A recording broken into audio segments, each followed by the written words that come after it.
Golden State Media Concepts presents the GSMC Classics series with episodes of some of your favorites from a day gone by, a time gone by. Join us as we time travel to some of your classic favorites from yesteryear. The GSMC Podcast Network invites you to sit back, relax, and enjoy the GSMC Classics series on the Golden State Media Concepts Podcast Network.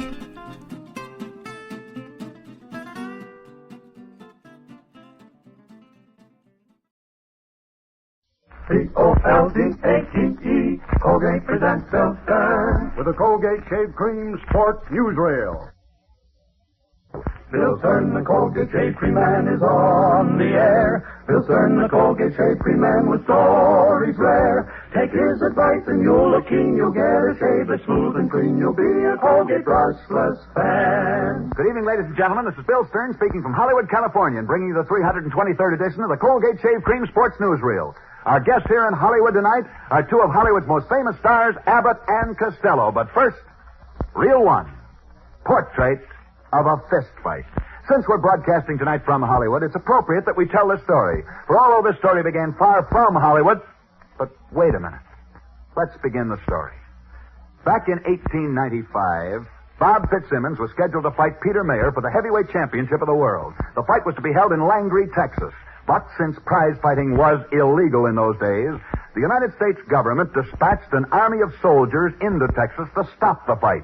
However, the promoter was determined to stage this fight, and so he moved it across the border into nearby Mexico. But the Mexican government didn't want that fight any more than our government did, and they too dispatched an army of soldiers to see that the fight was stopped. Nevertheless, on February the 21st of 1896, on a small island in the middle of the Rio Grande River, which separates the United States from Mexico, those two fighters finally did meet. And Bob Fitzsimmons knocked out Peter Mayer in the first round. They staged their fight, even though the American army was drawn up on the American side of the Rio Grande River, and the Mexican army was drawn up on the Mexican side of the river. But neither army could stop that fight, since neither army knew for sure whether that island in the middle of the river on which that fight had been staged belonged to the United States or to Mexico. And that's the story of how Bob Fitzsimmons once fought for the heavyweight championship of the world, despite the fact that two armies tried to stop him. But that's not the end of the story. At that fight was a young photographer named Edward Muybridge. He'd come to take pictures of the fight. But at that fight, Edward Muybridge could not get good pictures. For every time he tried to take a picture, one of the fighters would move a bit. And since in those days cameras could not photograph anything but stationary objects, all his pictures were blurred. That gave Edward Muybridge an idea. Why couldn't he develop a camera that could take action pictures? Pictures of people in action, motion pictures. The more Edward Muybridge thought about that idea, the better he liked it. And he got Bob Fitzsimmons, the heavyweight champion, to advance him enough money to give it a try. Since Bob Fitzsimmons was coming to California, Edward Muybridge came along too. And in California, Edward Muybridge developed his first motion picture camera. And it worked.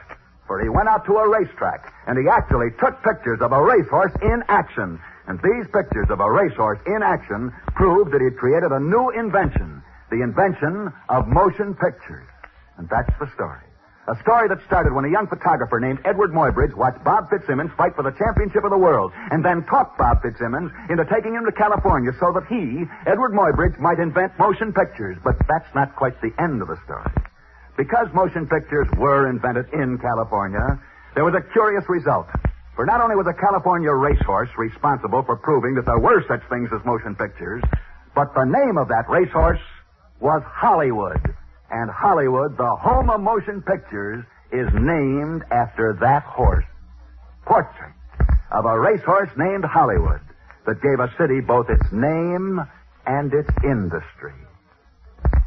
Reel 2. He's a great gladiator. For 2 years straight, he's copped the Most Valuable Player award. His game is professional football. His name is Don Hudson. And let me add, his shave cream is Colgate Brushless. Here's what Don Hudson wrote me about Colgate Brushless, the shave cream of champions. Dear Bill, so you want to know what I think of Colgate Brushless Shave Cream. Brother, I think it's the answer to a shaver's prayer. Especially, no more smarting a stinging gate brushless shave every morning. It won't be greasy or gooey. It rinses off your face and your razor in a flash. I recommend the big 9-ounce jar because it saves money, lasts longer, and fits neatly on the bathroom shelf. But tube or jar, I'll back Colgate Brushless this way. If it doesn't completely satisfy you in every way, just mail the top of the carton to me, Bill Stern, care of Colgate, Jersey City, Zone 2, New Jersey. and you'll get double your money back. Get that jumbo jar tonight. Reel 3. Colgate's camera close-up of Hollywood. We're broadcasting from Hollywood tonight, and here in Hollywood, two of the brightest stars are Abbott and Costello. You've all laughed at their radio show on Thursday nights. You've all seen Abbott and Costello in their pictures. Now meet them in person, Bud Abbott and Lou Costello. I'm a bad boy. I'll say you are, but behave yourself while Bill is talking, Lou. Look, by the way, Lou, we're guests of Bill tonight. Why not get serious for a change? That I will. Thanks, Bud, and thank you, too, Lou, for agreeing to be serious. Now, how about you two boys telling me that sports story that you told a little bit earlier? You start, Lou, will you? Okay, Bill. It's the story of a couple of basketball players. One of them was named Francis Costello. He played for a basketball team from Paterson, New Jersey. Yes, and the other was named William Alexander. He played for a team from Camden, New Jersey. Yes, I remember those teams, and I remember, too, that Francis Costello and William Alexander were both great basketball players playing for great teams. But go on with your story, boys. Well, in 1922, both of these teams were undefeated. And finally, they met in the last game of the year. And it was some game, Bill. It wasn't just a battle between two teams. It turned into a personal battle between Francis Costello of Paterson and William Alexander of Camden. Everybody thought the game was going to end in a fist fight. And they were right, because just before the game ended, Francis Costello and William Alexander did start to trade punches. But they were finally pulled apart. Well, go on with your story. What happened to Francis Costello and William Alexander after they fought during that basketball game? Oh, they became friends, Bill. In fact, they decided to become partners. And as partners, they became a couple of comedians. You see, Bill, today, people know them as Abbott and Costello. Wait a minute. Those two basketball players were really you two fellas? That's right, Bill. And, Bill, if it hadn't been for basketball, we might never have met. So, you see, sports means a lot to us. Well, thank you, Abbott and Costello. But don't go away, boys. I want you both back later in this program. Okay, Bill. We'll be here. Thanks, boys. Reel 4. Profile of sportsmanship. Did you ever stop to think what the word sportsmanship means? It sometimes had very strange results. For instance, once back in 1922, a football player named Charlie Buell was the star of the Harvard football team. He was great. And because of Charlie Buell, Harvard was a favorite to defeat Yale in their annual football game. But just before that game, the Yale players found out that Harvard star Charlie Buell had a fractured shoulder. And if they hit him on that shoulder, he'd soon be out of the game, and they could win. For without him, Harvard had a little chance. And that's why, just before the game, the Yale coach called his team together in the locker room, as he said, "Listen, boys. I understand you just found out that Harvard star Charlie Buell is going to play today with a weak shoulder. Now listen to me. I know if we got Buell out of the game, we could win. But we're not going to get him out of the game. The first boy that hits Charlie Buell's shoulder today is through. We don't win games that way at Yale." That afternoon, the Yale players never touched Charlie Buell's shoulder. They refused to hit an injured man. And because of this sportsmanship on Yale's part, Charlie Buell of Harvard scored the winning touchdown that beat Yale. But there have been other examples of sportsmanship, too. For once at Wimbledon, where they play for the tennis championship of England, the great Helen Jacobs was playing America's tennis champion, Helen Wills. The judges awarded Helen Jacobs the match on a close decision on the last point of the last game. But Helen Jacobs refused to accept the championship that way. She demanded that the last point be replayed. It was. She lost it. She went on to lose the game, the set, and the championship of England. And so, Helen Jacobs lost a tennis title that she'd already won because she was a good sport. And how about the famous Bobby Jones in golf? In 1925, during the United States Open Golf Championship, Bobby Jones saw that he had moved his golf ball ever so slightly in getting ready to hit it. In fact, he'd moved his golf ball so slightly that no one had even seen him do it. However, Bobby Jones asked the officials to penalize him one stroke for moving the ball, slight as it was. They argued with him. They said nobody had seen it, but he demanded that penalty. And that one stroke he penalized himself was the stroke that cost him the golf championship of the United States, for he lost by a single stroke. But one of the most amazing stories I've ever heard of sportsmanship happened many years ago in an automobile race. That day, driving his racing car at a terrific rate of speed was the famous Eddie Rickenbacker. As the cars reached the final lap, Eddie Rickenbacker's car was out in first place. He was doing better than 100 miles an hour. And then it happened. A tiny youngster ran out on that track. The crowd watched in horror, for bearing down on the helpless child was Eddie Rickenbacker's speeding racing car. At that very instant, Eddie Rickenbacker saw that child in front of his car. He realized he either had to run over that child or swerve into the brick wall at the side of the track. Instantly, Eddie made his choice. He swerved his car, and he crashed into the brick wall.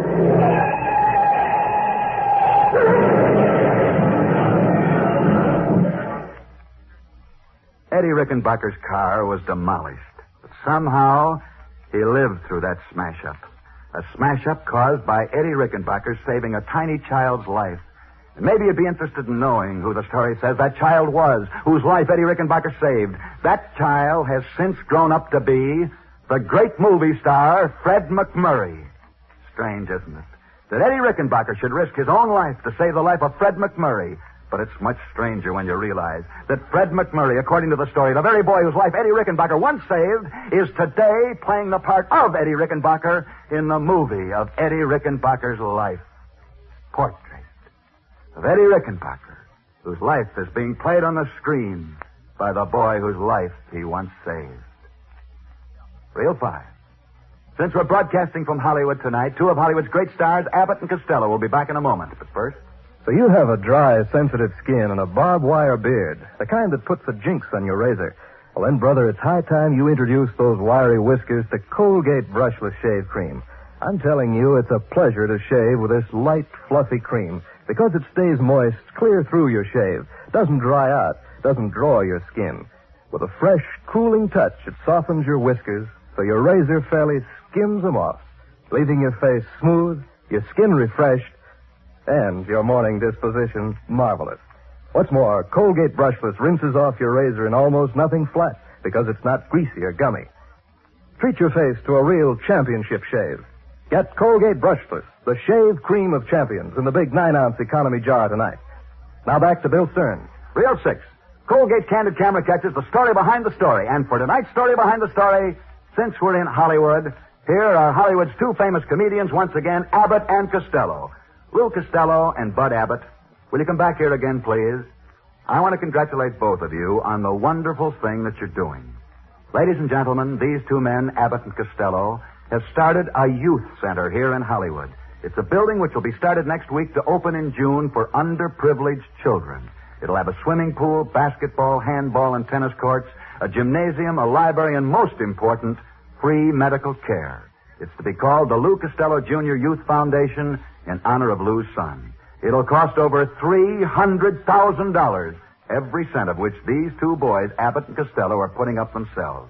Congratulations, gentlemen. Thank you, Bill, but that was Lou's idea. Yes, Bud. But I couldn't have done it without your help. I just hope the children get as much fun out of using it as we're getting out of building it. Good night, Bill. Good night. And that's the 3-0 mark for tonight.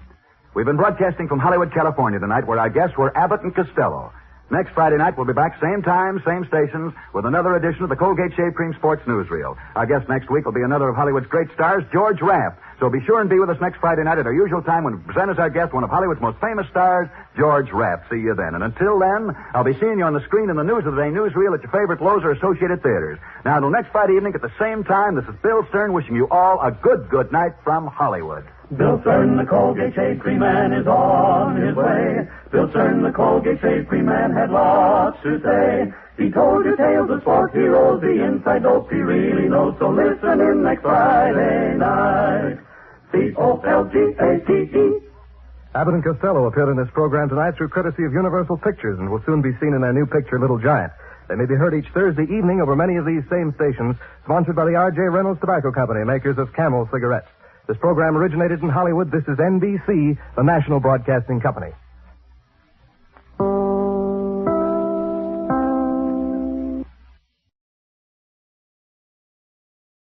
Loret of California and San Francisco, creators of feminine sportswear, join with their distributors from coast to coast to present Showstoppers. And here comes a showstopper. Featuring your host, yours truly, Knox Manning. And and starring the story in the riotous comedy of Bud Abbott and Costello.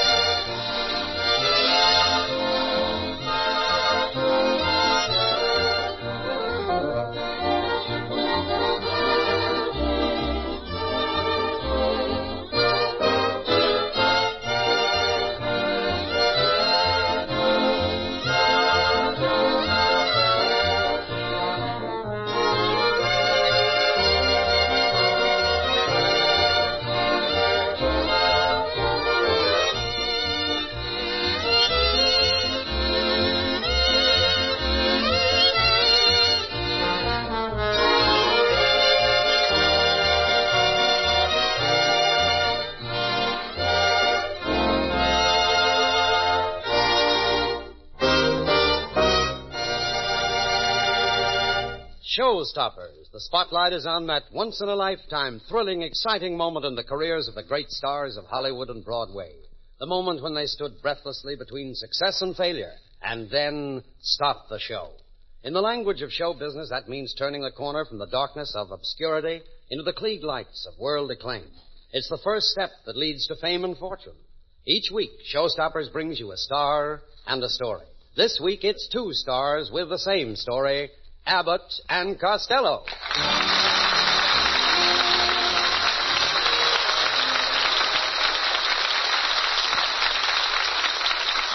Costello, where have you been? Oh, I had to go out to the fish market, Abbott, and buy 500 pounds of fish. 500 pounds of fish? What are you going to do with all that fish? I still have 500 Christmas seals at home. Somebody's got to feed them. Yes, sir, they always make you laugh. Believe me, there's nobody in show business like them. Abbott and Costello, Bud and Lou, welcome to Showstoppers. Thanks, Knox. We're very glad to be here. Isn't that right, Costello? I'll say. Why are we here? Primarily to get you to tell us about your big showstopper. But first, some vital statistics. All right, Knox, shoot. Well, I've never done this with two stars at the same time. I hardly know where to begin. Oh, don't let that worry you. Just ask the questions and we'll answer them. Well, let's see. Where were you born? New Jersey. New Jersey. Where did you get started in show business? Burlesque. Burlesque. Who gave you your first real break?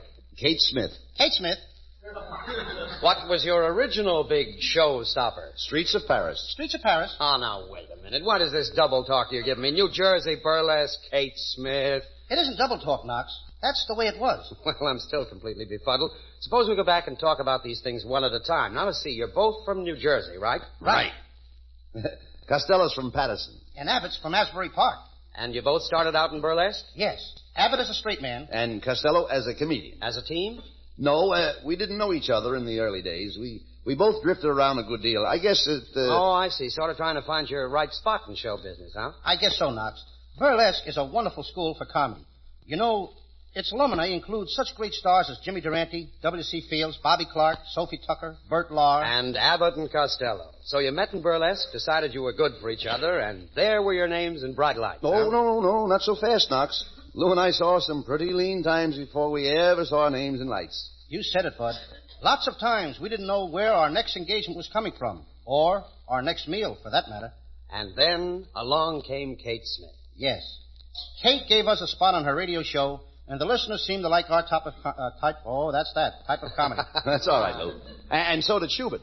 Well, he happened to hear that program and called us up one morning, I meant to say, to see if we'd appear in Streets of Paris, that great Broadway hit. All of which sounds like a trip on the magic carpet to me. Yes, only our carpet was made out of a hot dog, and the magic was supplied by the mustard on it. A hot dog? Well, that sounds exciting. But now, just how does your present success tie up with a Frankfurter? Well, Lou and I were going through one of those extra lean periods in our career. One noon, we dropped in on lunch at a little hot dog stand on 42nd Street in New York City.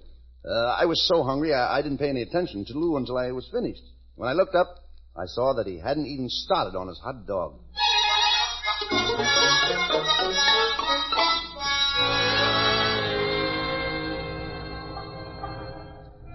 What's the matter? Costello? It's got mustard on it, Abbott. Well, sure, all hot dogs have mustard on them. But I don't like mustard. Well, what's the matter with mustard? Oh, I didn't say there was anything the matter with it. I just don't like mustard. Well, you don't like it. Then why did you order a hot dog? Because I like them. Then why don't you eat it?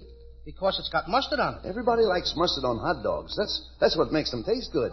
That's why they sell so many of them. Suppose nobody liked mustard. What would happen to the hot dog business? Well, what would happen to the mustard? Wait a minute, Bud. Well, what's the matter? I've got it. What? That's it. That's the routine we've been looking for. That's the kind of an act you and I should do.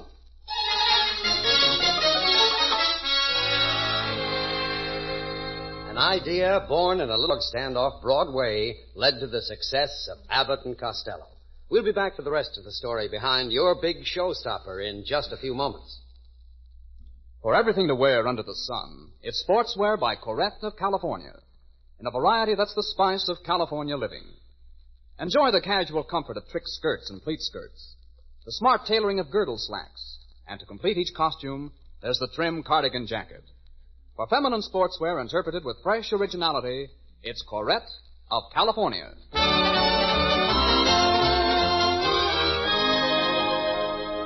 Back to the story of Abbott and Costello and their showstopper. So a little hot dog stand off Times Square was the birthplace of your success, huh? Well, it gave us an idea, and we worked on it and elaborated on it. We set it in a baseball park because that's where people eat the most hot dogs. And then you got your chance to try it out in the Broadway show Streets of Paris. Yes. And the fact that Schubert liked it gave us a lot of confidence. Yes, we needed it. Because we were important company then. Big people, Bobby Clark, Luella Gear, Carmen Miranda. Then up went the curtain at the Broadhurst Theater in New York City on that June 19th, 1939. And the smart first night audience acclaimed two new stars in the Broadway sky.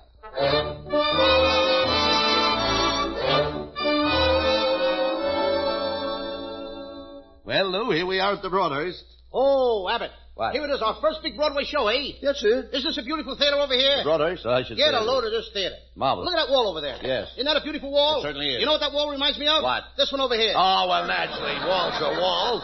Suppose you walked over there and you bored a hole in that wall. All right, I walk over there and I bore a hole in the wall. Why? Why should you go over there and bore a hole in that wall? I'm not boring no hole in the wall. Why should you go over there and bore a hole in that wall? Wait a minute, you made a suggestion. You said suppose you walk over there and bore a hole in the wall. Yes. I was dopey enough to say I'll go over and bore a hole in the wall. That's no... But you're not going to put that blame on me, brother. Now, wait a minute. I don't go around boring holes in walls. I understand. If I want to get out of here, I don't have to go out through a hole in the wall. That I know. They got excites here if I want to get out. Excites. E-X-I-T out. Excites.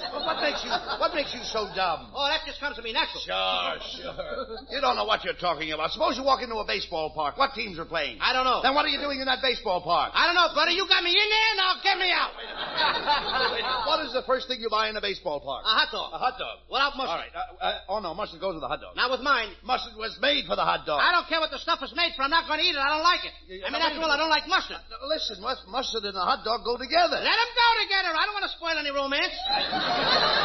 After all, if I don't like mustard, I don't have to eat it for you or nobody else. Well, I didn't know you disliked it. I didn't know. What do you think, yeah? Big man, if you tell me to eat mustard, I got to eat mustard? I'm sorry, I'm Mustard burns my tongue, and I don't want to eat it. All right, we'll forget about it. If I eat mustard, I get sick and I can't work. You know what happens, don't you? Yeah. You know I'm a married man. I know that. You know I got a wife and two children. Let's get Well, if that. I eat mustard and I get sick and I can't work, what happens with the money? I ain't got no money. All right. Then my kids wind up in the orphan asylum. Wait a minute.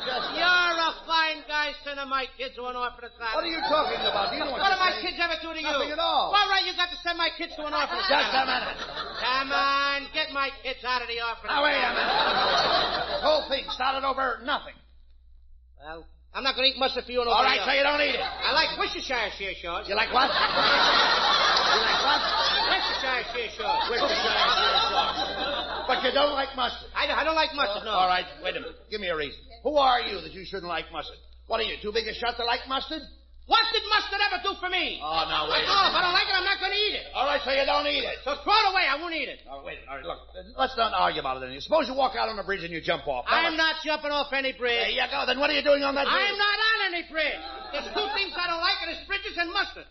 And if you want to burn me up, Abbott, all you got to do is stick me in the middle of a bridge with a handful of mustard. There you go. What has all this got to do with me boring a hole in the wall? Never mind that. That's what started the whole Wait a trouble. minute, that damage is already done. Forget it. You'll get a bill for that before you leave the theater. Here's what you don't like mustard. Do you know where mustard comes from? I know they don't scrape it off a mustard plaster. No. They manufacture mustard. Do you know they spend millions of dollars every year to manufacture mustard? Do you know they spend millions of dollars just to put up buildings to manufacture mustard? Do you know those buildings employ thousands and thousands of men just to manufacture mustard? Do you know those men take care of thousands and thousands of families, all on account of mustard? And you, just because you don't like mustard, what do you want them to do? Tear those factories down and put all those people out of work?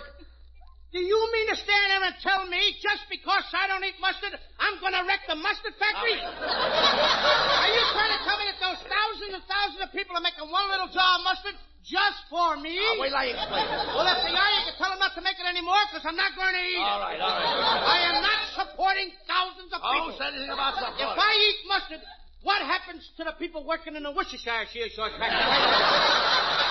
Let's close one factory at a time.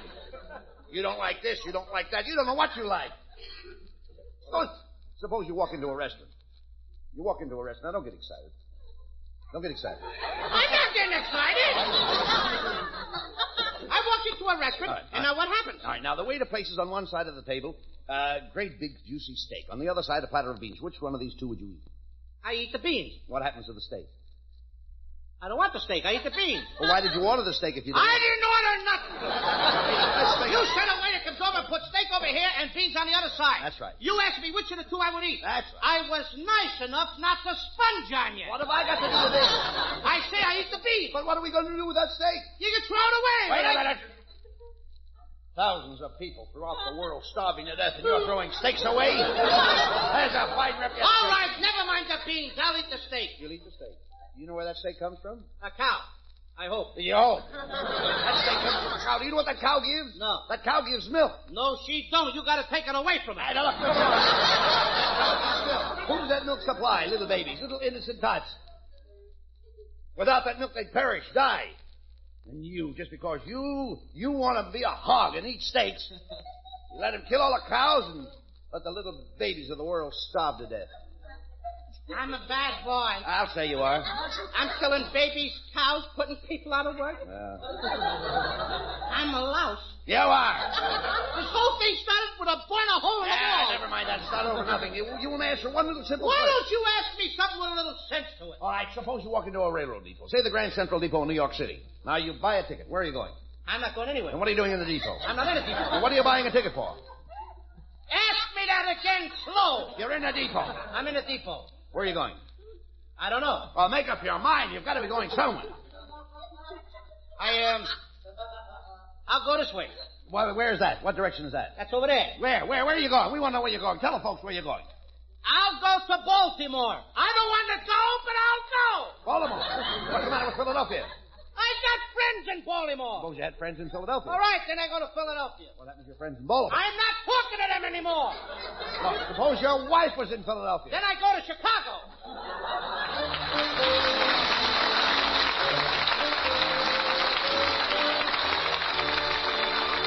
Abbott and Costello's famous mustard routine stopped the show that opening night at the Broadhurst Theater in New York, and they've been stopping them ever since on the air, in the theater, and the movies. Today, they're a couple of the greatest showstoppers in the business.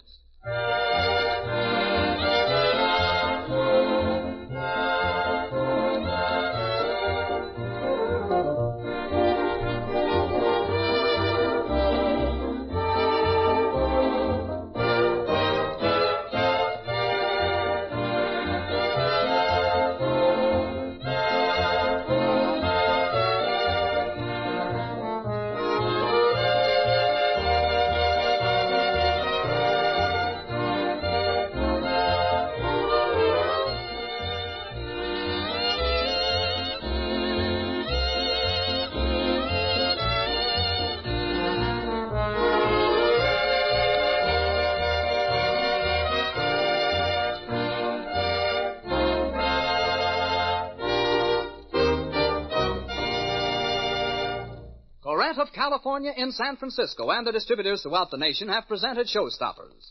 Listen again next week for Celeste Holm, another great Showstopper.